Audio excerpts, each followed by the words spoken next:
போகசித்தர் நமஹ. உதாரணத்துக்கு ஒரு ஜாதகத்தில் லக்னத்தில் மேஷ லக்னம்னு வச்சுங்க, லக்னத்திலேயே ராகுவும் சூரியனும் பிளேஸ்மெண்ட் ஆகிருக்காங்க. இந்த பிளேஸ்மெண்ட் என்ன மாதிரி பலன் கொடுக்கும் அந்த ஜாதகனுக்கு? இப்போ கிரகண தோஷம் ஆயிடுச்சு.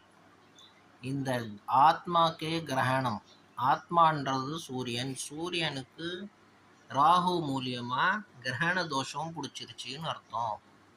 இந்த கிரகண தோஷம் என்ன செய்யணும்னா, எந்த ஒரு விஷயம் இந்த ஜாதகன் பண்ணாலும் இந்த மனுஷனால தேவையில்லாத பழிகள், தேவையில்லாத பிரச்சனைகள், தேவையில்லாத சங்கடங்கள் தானாகவே வரும். ஏன்னா ஆத்மாக்கே கிரகணம் ஆயிருக்கு.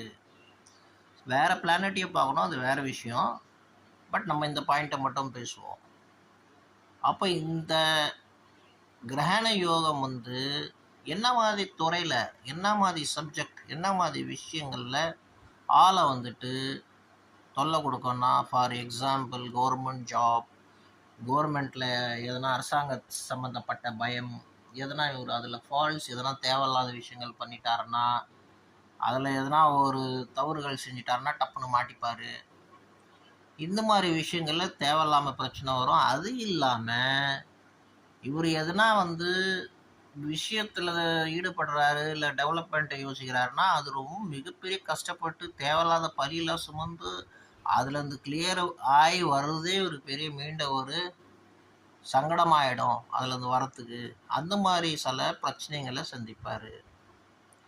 இது ரொம்ப ஒரு தப்பான ஒரு யோகம். பட் அதே நேரத்தில் வேற சில கிரகங்கள் எப்படி இருக்குது, இந்த ஒரு கிரகத்தை வச்சு மட்டும் நம்ம ஜாதகனை டோட்டலாக மோசம் போயிடுவான், இதாயிடுவான்னு சொல்ல முடியாது. மற்ற கிரகங்களும் உண்டு. குரு இருக்கார், சுக்கிரன் இருக்கார், புதன் இருக்கார், சந்திரன் இருக்கார், செவ்வாய் இருக்கார். இவங்களோட பிளேஸ்மெண்ட் எப்படி இருக்குது, இவங்களோட சில செட்டப் எப்படி இருக்குது, அது ரொம்ப நம்ம பார்க்கணும். ஏன்னா லக்னம்ன்றது நம்மளோட உயிர். அது இல்லாத உயிர் போய் ஆத்மாவில் போய் சபிச்சிடுச்சிருச்சுன்னா அது ஒரு தோஷம். அந்த தோஷம் சாதாரண தோஷம் கிடையாது. ஃப்ரெண்ட்ஸ், நாங்களும் பார்க்குறோம் ஜாதகம், கைரேகை. சப்போஸ் உங்களுக்கு இன்ட்ரெஸ்டடாக இருந்தால் காட்டுங்க, உங்களுக்கு எவ்வளோ பக்குவமாக சொல்ல முடியுமோ நாங்கள் சொல்லுவோம்.